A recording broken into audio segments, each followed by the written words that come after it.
이렇게도 힘들어했던 당신의 지지 어깨가 이젠 쉬도록 편히 쉬도록 여기 주님의 숲에.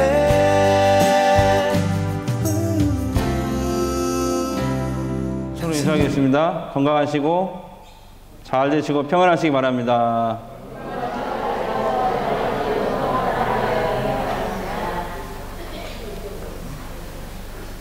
어버이 주일이니까 나 실제 괴로움 다 잊으시고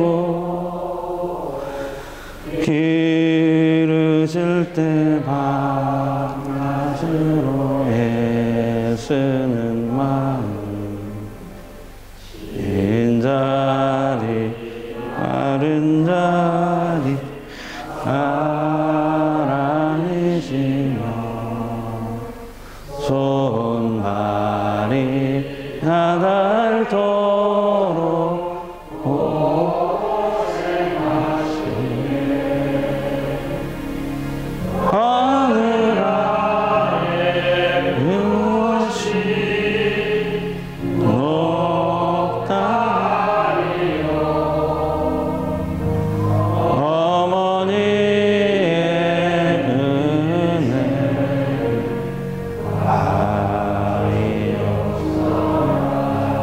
아버지의 사랑도 가이없어라. 어머니만 얘기하면 아버지들이 삐집니다. 예, 그래서 다시 아버지의 사랑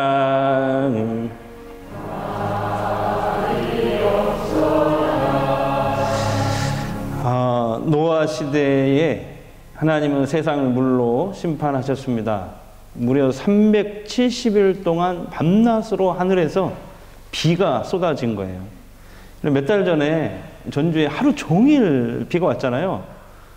제 전주천을 왔다 갔다 걸어 다니니까 그 다음날 여기 한번 보셨습니까? 전주천? 엄청나게 불어난 물이 모든 것을 휩쓸면서 지나가더라고요. 참 무섭더라고요. 하루만 비가 와도. 근데 노아 시대 홍수는 며칠 왔다고요? 370일 동안 밤낮으로 비가 왔다니까요. 뿐만 아니에요. 땅에서도 모든 샘들이 터져가지고 거기서 물이 솟구쳤다고 이게 되어 있어요. 그러니까 살아있는 것은 다 홍수에 휩쓸려서 죽은 거예요. 인류학자들은 그 당시 홍수로 적게는 25억에서 많게는 75억의 사람들이 죽었을 것이라고 추측합니다. 저는 억억 소리를 내는데 여러분은 놀라지도 않네요. 다시 한번 할게요. 25억에서 75억. 네. 늦었습니다. 그러니까 홍수 심판 후에 구원을 받은 사람은 노아의 8식구뿐이었어요. 노아의 가족들은 거의 1년 만에 방주문을 열고 세상 밖으로 나옵니다. 근데 세상이 온통 폐허가 되어 있는 거예요. 황폐한 자연만이 눈앞에 펼쳐져 있습니다. 그래요. 구원받은 건 정말 기쁜 일이지만 노아가 아마 그런 생각을 하지 않았을까요? 막막하다. 앞으로 어떻게 살아야 될지. 무엇부터 해야 되지? 막막했을 거예요. 게다가요, 노아 나이가요, 600살이에요, 600살. 그러니까 영적으로, 육적으로, 정신적으로 상당히 많이 지쳐 있었다고요. 그래도 방주에서 나온 노아 가족들은 포도 농사를 짓기 시작합니다. 노아는 포도 농사를 잘 지어서 얻은 그 포도로 포도주를 만들어요. 그런데 어느 날 노아가 이 포도주를 잔뜩 마시고 인사불성이 된 거예요. 한번 따라 합시다. 옛날이나 오늘날이나 그놈의 술이 웬수다. 자, 옆 사람에게 빨리 해주세요. 아, 이게 중요하니까. 네. 이번에 그 안타깝게 한강 실종되고 죽은 그 대학생 사건, 거기도 밤새도록 뭐 먹었어요?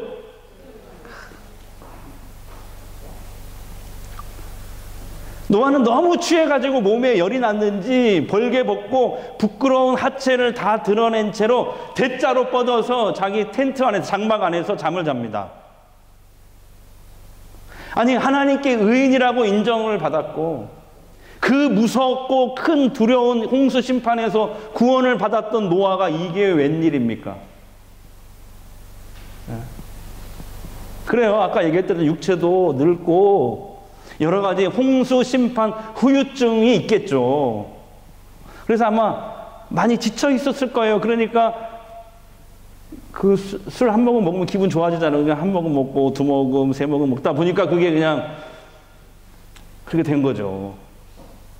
하지만 그가 이렇게까지 된 근본적인 원인을 성경은 뭐라고 얘기했냐면 아담 이후에 모든 인간은 죄가 유전이 되어서 그 죄성이 그 안에 여전히 살아서 꿈틀거리고 있다라는 거예요. 그래서 하나님의 은혜를 받고 구원을 얻은 사람이라도 잠깐의 방심이나 영적인 나태함으로 언제든지 쉽게 무너질 수 있다는 거예요. 언제든지 쉽게 시험에 빠질 수 있다는 거예요. 그걸 오늘 성경이 노아를 통해서 보여주고 있는 거예요.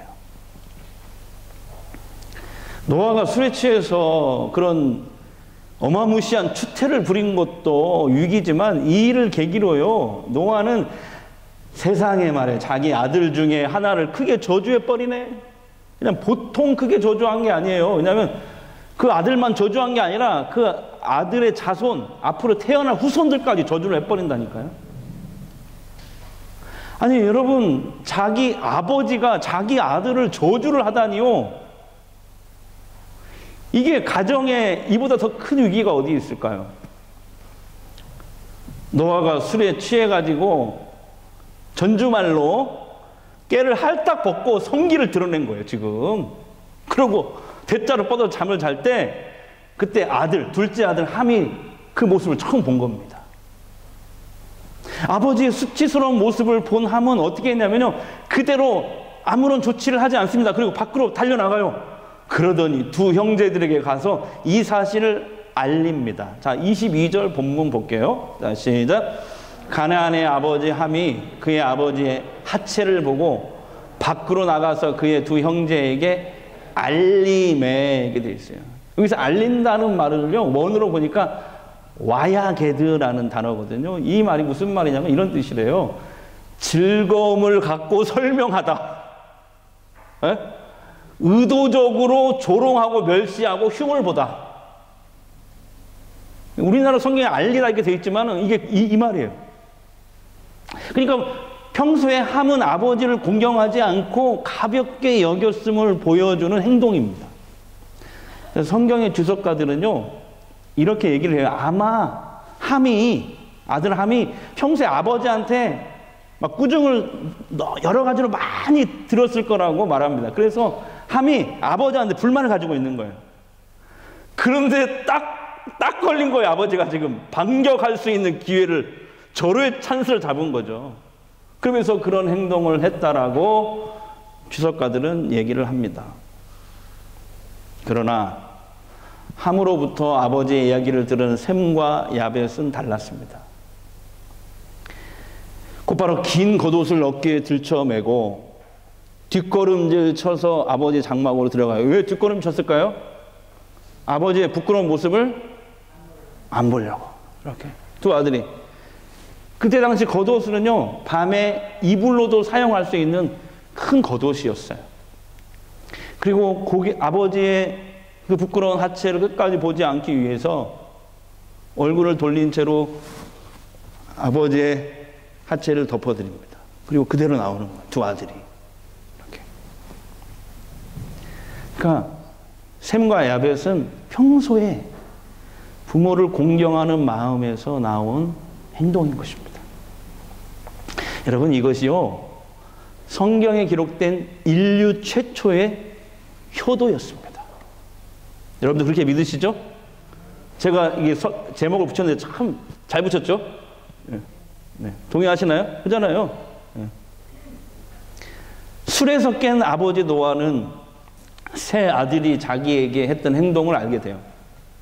그러면서 노아는 곧바로 자신의 수치를 떠벌린 아들 함을 향해서 크게 저주합니다.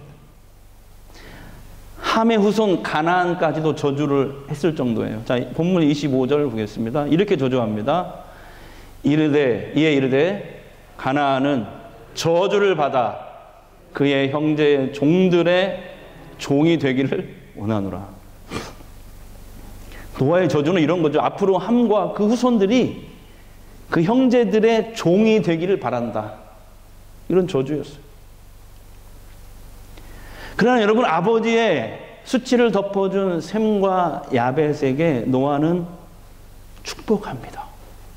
자, 26절, 27절 보겠습니다. 이렇게 축복합니다. 시작. 또 이르되 셈의 하나님 여호와를 찬송하리로다. 가나안은 셈의 종이 되고 하나님이 야벳을 창대하게 하사 셈의 장막에 거하게 하시고.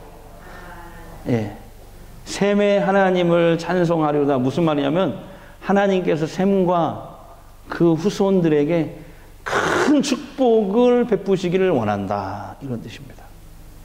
하나님이 야벳을 창대하게 하사, 이 말은 야벳과 야벳의 후손들에게 하나님이 넓은 영토를 주시고 많은 인구를 주시고 문명과 문화적인 축복을 주시고 영적인 축복을 주시기를 원한다.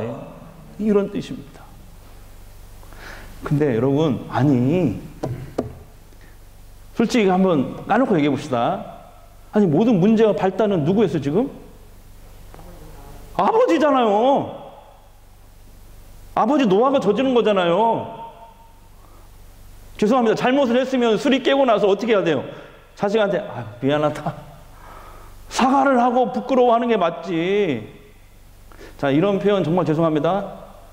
적반하장도 유분수지 자기에게 낳은 자식과 후손들에게까지 저주를 막 퍼붓다니요.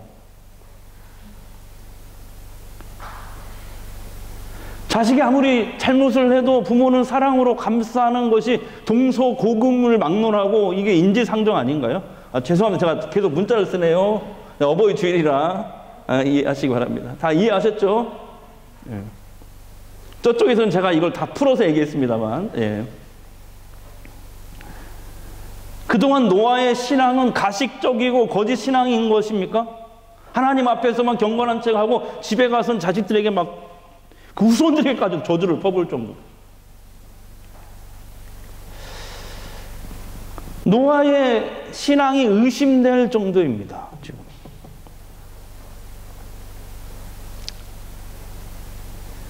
근데 여러분, 노아와 같이 이렇게 훌륭한 믿음과 인격을 갖춘 사람도 실수할 때가 있었다는 겁니다.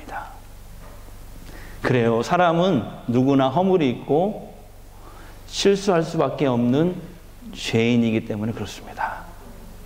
우리 부모님도 마찬가지예요.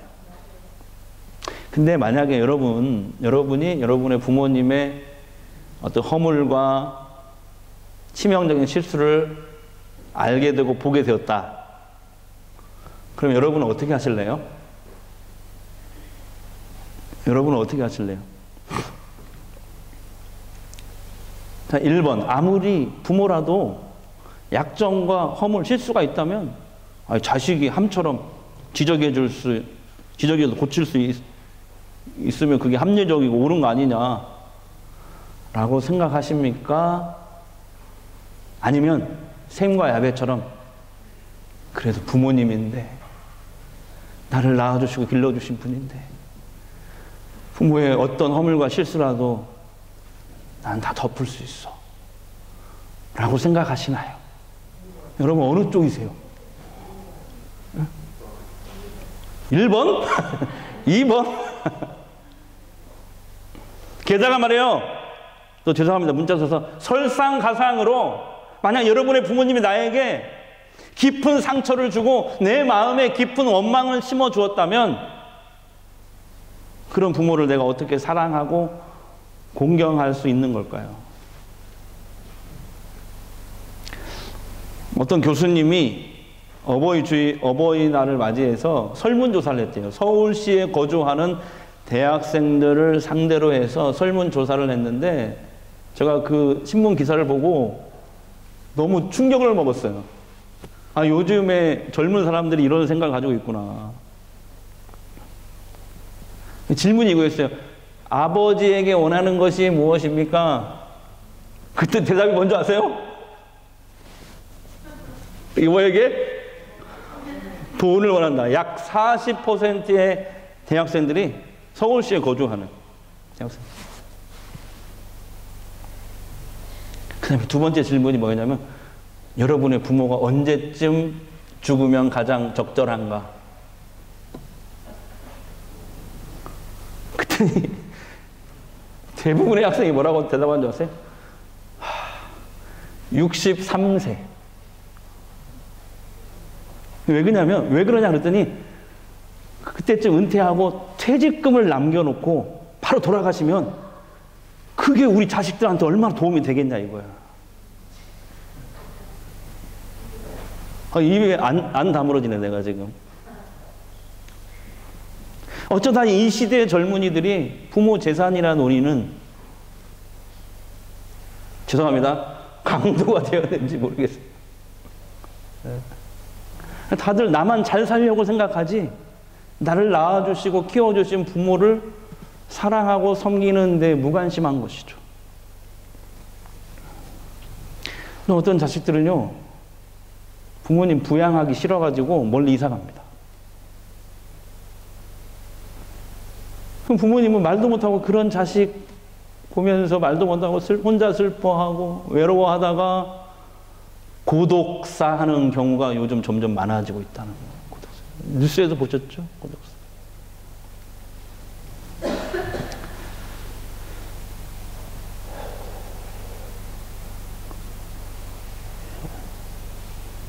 함은 평소에 부모를 공경하지 않다가 노아가 마침 아버지 노아가 실수를 하자 딱 걸렸어 아버지. 그러면서 아버지의 실수를 나발불고 까발리어서 결국 아버지의 저주를 받았습니다. 또 평소 부모를 공경했던 셈과 야벳은 아버지로부터 축복을 받았습니다. 근데 여러분 놀라운 게 있어요. 이게 반전이에요. 이게 놀라운 게 뭔지 아세요? 여러분, 비록 약점이 있고 실수가 있고 허물이 있던 그 아버지 노아였지만 그 아버지의 저주와 축복대로 하나님이 그대로 실행하셨다는 겁니다. 와, 그 하나님이 누구 손을 들어준 거예요? 노아 손을 들어준 거예요. 노아 손을.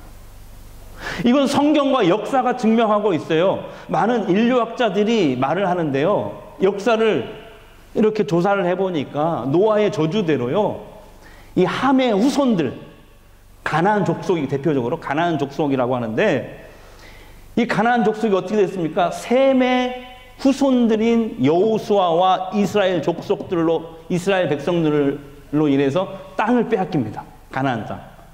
그리고 살아남은 사람들은 비천한 종의 형태로 전락하게 되었다고 성경에 나오고 역사가 또 증명하고 있잖아요. 또 나머지 사람들은 어떻게 되냐면 솔로몬 시대에 완전히 정복을 당합니다. 그리고 또 다른 이 함의 계열의 족속이 있는데, 카르타고인, 애굽 사람들 다 이 가나안, 또 다른 가나안 족속인데, 이 사람들 역사를 보세요. 페르시아, 마케도니아, 로마, 이런 강대국으로부터 이 사람들 전부 다 야벳의 후손들이거든요. 이 야벳의 후손들에 의해서 계속해서 공격당하고 정복을 당하잖아요.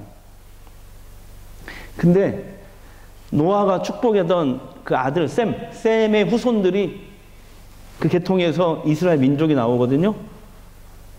자, 이스라엘 민족에서 누가 나와요? 예수 그리스도가 오십니다. 그리고 그분으로 말미암아 복음이 온 세상에 퍼지게 된 줄 믿습니다. 그래서 셈의 하나님을 찬송하리로다라는 노아의 축복이 이렇게 이루어진 거예요.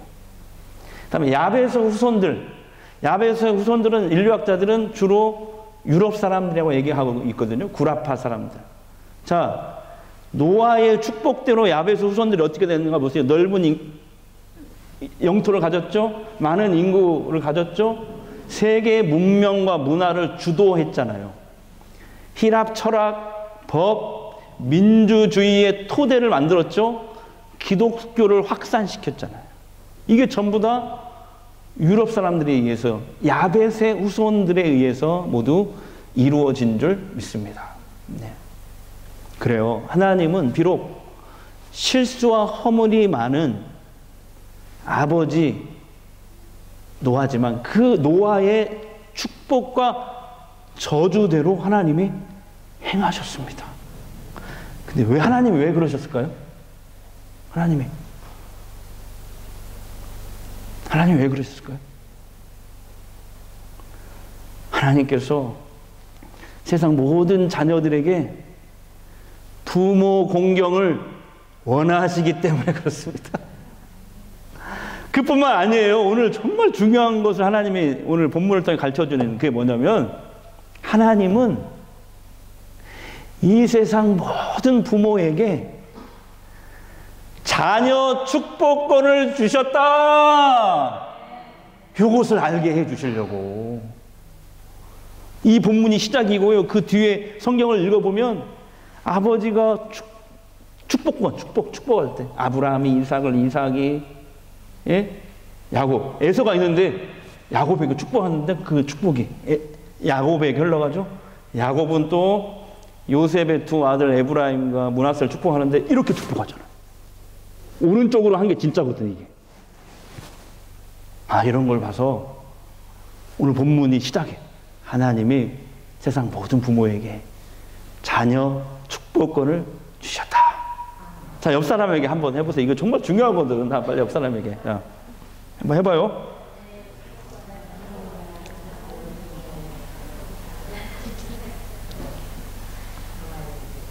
아니, 이성적으로 생각해 볼 때 둘째 아들 함의 태도가 옳은 것 같아요. 그 전에 아무리 부모라도 약점과 허물, 실수를 저지르면 자식이라도 지적해 주는 것이 옳고 합리적인 거 아닙니까? 그렇게 보일 수 있어요. 그죠? 근데 하나님은 정반대이십니다.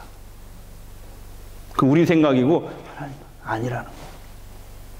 하나님은 오늘 인류 최초의 이 효도, 이 본문을 통해서 강조하십니다.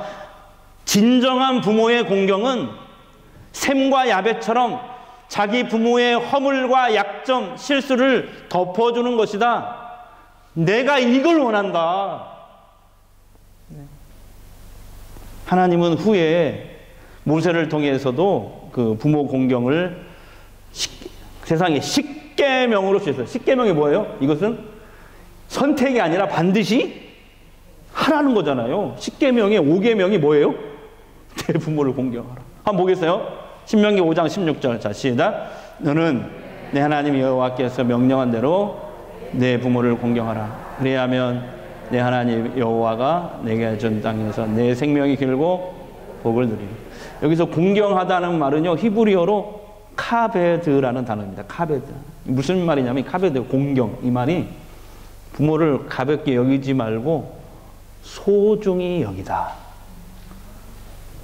중요한 분으로 생각하다. 따뜻한 사랑으로 대하다. 물질로 봉양하고 섬기다. 이런 뜻이래요. 카베드가. 카베드. 그래요. 하나님은 자식들이 잘못했을 때는 매를 들어서라도 바로 잡으라고 잠언에 말씀하십니다. 근데 부모에게는 그럴 수 없다라고 하나님이 말씀하세요. 부모가 설령 옳지 않다 하더라도 자식은 부모를 징계할 수 없다라고 말씀하세요. 부모는 어떤 경우라도 자기를 낳아주시고 길러주신 자식이 존중해야 될 대상이기 때문에 그렇습니다. 하나님의 말씀입니다. 신명기 27장 16절. 자, 시작. 그의 부모를 경홀이는 가볍게 여긴다는 거거든요. 뭘 받는다고요? 저주를 받는다. 모든 백성은 뭐 하라고요? 아멘. 지금 노아 시대, 하나님이 모세를 통해서 이스라엘에게 십계명을 주신 때 우리 시대 수천 년이 흘렀어요. 수천 년의 세월이 흘렀지만 오늘 예수 믿고 하나님의 자녀가 된 우리 모든 그리스도인에게도 동일한 명령을 주십니다. 사도 바울을 통해서 동일한 명령을 주시는데 금주의 하가다 말씀입니다. 에베소서 6장 1절 3절입니다. 시작. 자녀들아, 주 안에서 너희 부모에게 순종하라. 이것이 옳으니라. 내 아버지와 어머니를 공경하라. 이것은 약속에 있는 첫 계명이니 이로써 내가 잘되고 땅에서 장수하리라. 목사님, 근데요, 저는 어릴 때부터 부모에게 받은 상처가 많거든요. 이런 제가 어떻게 부모를 사랑하고 공경할 수 있어요?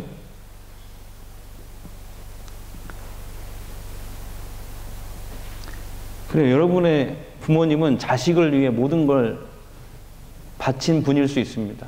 헌신적으로 수고하고 가정을 부양하고 배운 것도 많으시고 인격도 훌륭한 분일 수 있습니다. 거기다가 많은 재산까지 소유하고 계시다면 자식들은 저절로 부모 공경하게 되겠죠. 그러나 대부분의 자녀에게 부모는 이런 사람이 아닙니다. 허물 있고 약점이 있고 실수가 많은 부모가 대부분일 거예요. 어쩌면 그 중에는 도덕적으로 문제가 있을 수도 있습니다. 여러분을 돌보지 않은 분일 수도 있습니다. 말할 수 없는 육체적으로 정신적으로 폭력을 부모에게 당한 자녀일 수도 있습니다. 때로는 부모의 부족한 돌봄으로 마음의 상처를 안고 사는 자녀들도 있을 수 있습니다. 부모의 경제적인 무능으로 고달픈 자녀도 있을 수 있습니다.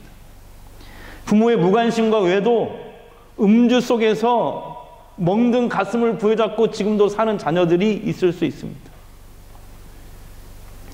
그런 분들에게 부모를 공경하라, 부모를 사랑하고 공경하라, 이 계명은 지키기가 너무 버겁습니다. 부모에게 받은 마음의 상처가 쉽게 지워지지 않기 때문에 세월이 지나도 지워지지 않아요.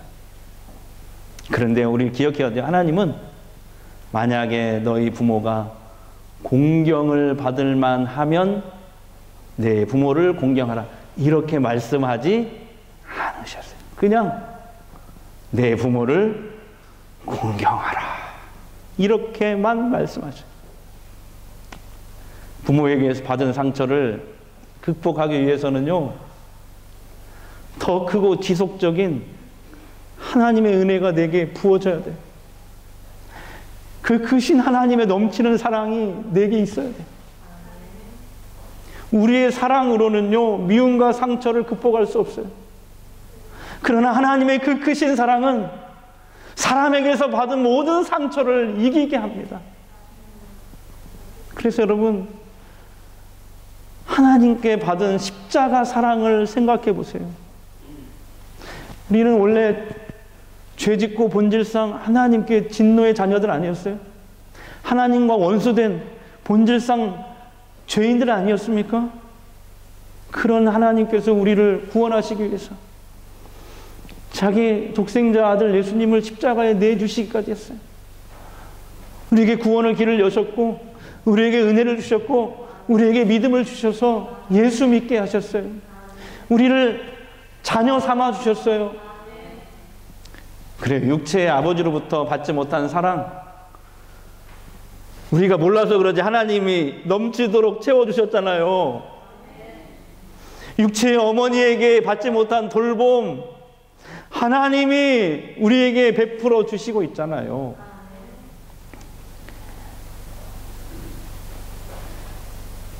제가 이제 막 50이 지났는데요,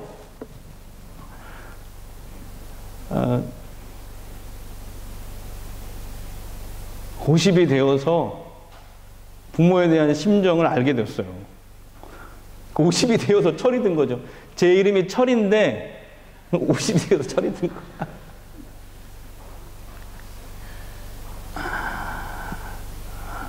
50이 되었어요. 그래서 철이 들고 나서 부모의 심정을 이해하고 나서 옆에 보니까 부모님 안 계신 거야. 돌아가시고. 이제서 철이 들었는데 안 계신 거야. 네. 여러분, 세월은 쏜살같이 지나갑니다. 사랑하고 용서하고 살아도 부족한 날들이에요. 제가 부모님 두 분이 일찍 돌아가시다 보니까 부모님이 지금 여러분 살아 계시다면요, 이것처럼 큰 선물이 없더라고요. 그러므로 지난날 가슴 아픈 기억들을 다 잊으시고 부모를 용서하고 사랑하시기 바랍니다. 오늘 하나님의 말씀대로 부모를 공경함으로써 하나님의 복을 누리는 성도들이 되시기를 주의 이름으로 축복합니다. 기도하겠습니다.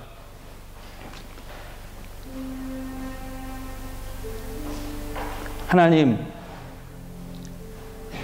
우리가 이 시간 하나님 말씀을 듣고 순종하기를 원합니다. 내 부모를 공경하라.